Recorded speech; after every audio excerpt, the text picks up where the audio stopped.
What's up everybody, this is Urzio99, and today we're looking at the Tech 3 cruiser changes that came in the July patch for EVE Online. Now there were a few major changes. All the subsystems got rebalanced. As well, there are new subsystem categories. Originally there were 5 subsystem types. You had propulsion, offensive, defensive, electronics, and engineering. Electronics and engineering have been merged into the core subsystem type.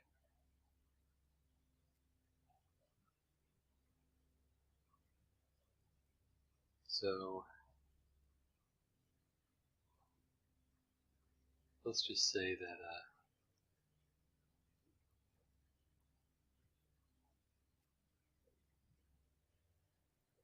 go.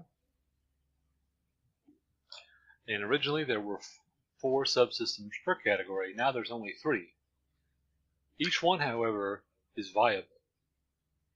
Unlike in the original subsystem setups, there were always a couple subsystems that really just didn't get used.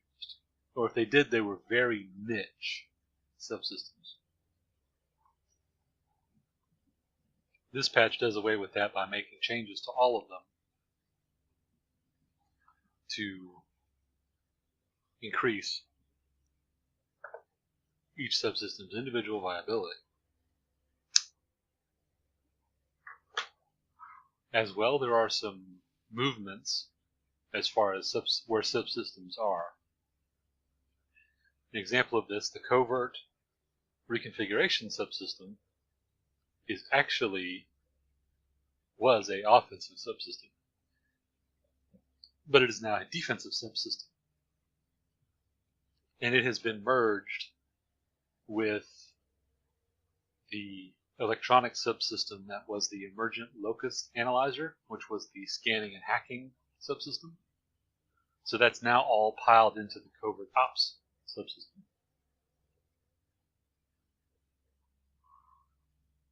Which is good, because originally, if you fit a covert ops cloak, if you fit a covert subsystem, you couldn't fit the really good offensive subsystems, that would provide the good DPS for the platform. But now you can do it, and you just have to offset some of your defensive bonuses. Now, if you're not familiar with how Tech 3 ships work,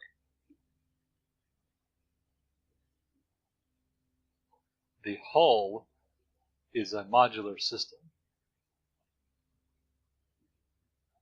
Its bonuses are, as you can see here, the primary bonus it gets is reduction in module damage from overheating. It gets a 10% bonus to nanite repair speed. That's actually a new bonus. Then there's a reduction in the scan probe launcher CPU requirements. Rigs may be removed from the ship without being destroyed. This is a huge change, and a welcome one too, because it went against the modularity concept of the ship. It's like, yeah, I can configure the ship to do anything except I just blew 30 million, or more on rigs, because I've got Tech 2 rigs. So now you've pigeonholed the ship, because you don't want to break the rigs. Now, however, you can remove them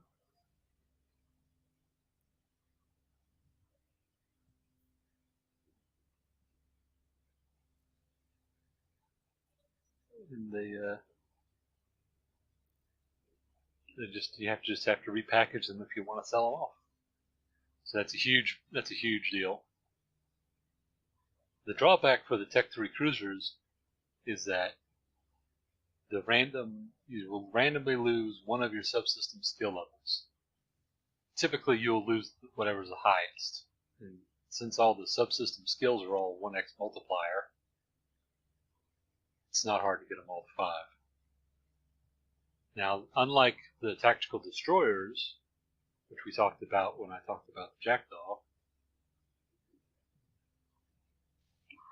there isn't a mode to configure to get different bonuses. You fit these different subsystems, and each one of them has its own role and skill bonuses.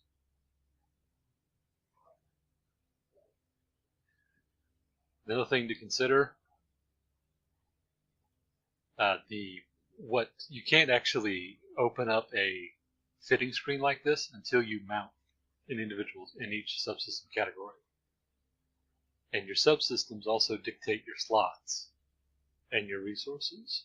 For example, this amplification node, which is the defensive subsystem I'm using, provides bonus to shield booster effectiveness per skill level and a 10% bonus to the benefits of overheating a shield booster. So I have this defensive subsystem trained to a 5, so I get 50% more out of my shield booster, plus I get the boost from the shield boost amp. And then having the subsystem gives me 3 mid slots, a low slot, 500 more shield health, 100 more armor health, 300 gigajoules of capacity. So that's an important aspect. Besides the bonuses when mounting a subsystem is how it will affect your base statistics.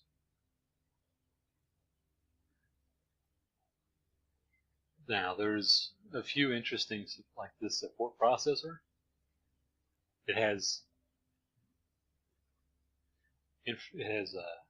bonuses for shield, information, and skirmish command bursts.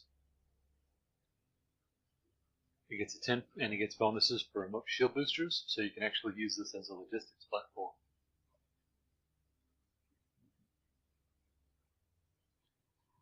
It gets bonuses you see here for power grid and CPU requirements. A bonus to shield booster fall off.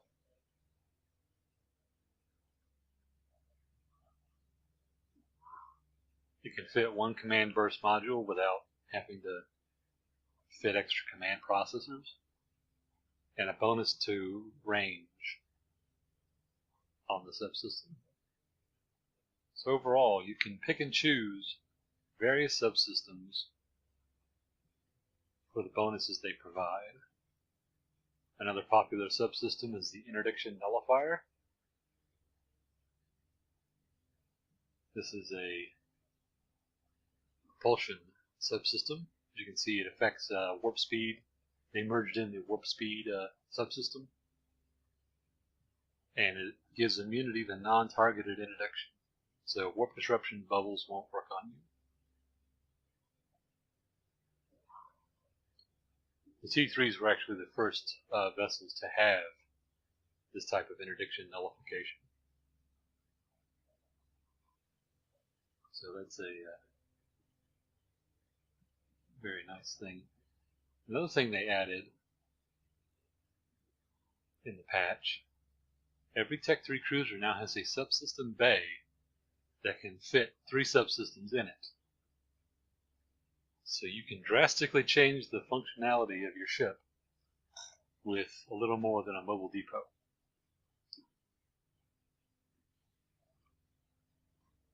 You just fit your modules in your cargo bay, fit your subsystems in your subsystem bay, deploy the mobile depot, swap out your stuff, and you can go from this ratting site running Tengu to a scanning hacking Tengu just by replacing a couple subsystems. Well, actually, we really only need to replace one. You replace the defensive subsystem and switch it for the covert. You knock off a couple modules to fit your hacker, your covert ops cloak, probably drop a missile launcher, fit your scan probe launcher. And it gets the same bonuses as a covert ops frigate with regards to signal strength.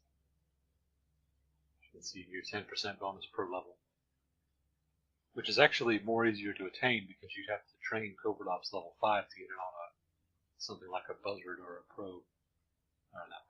Cheetah. It is a much longer skill to train. Now, with this change, every player should have received a reimbursement from CCP with regards to their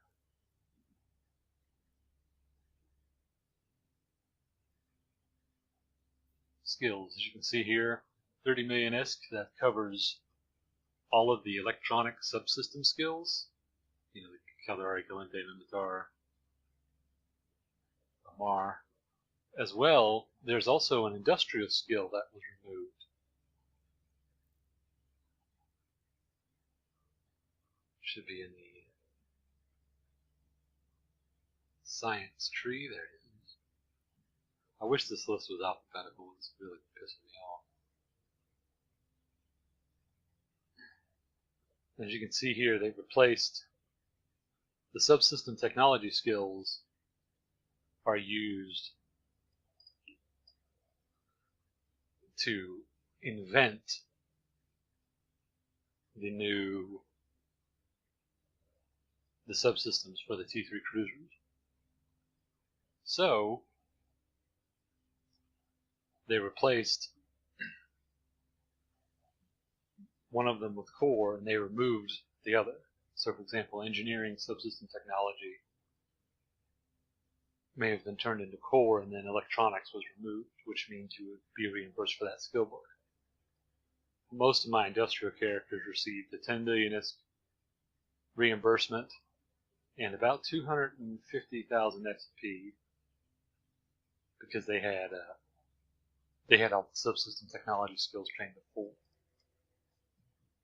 So even industrial pilots can get a little bit of cash and skill points back from this change.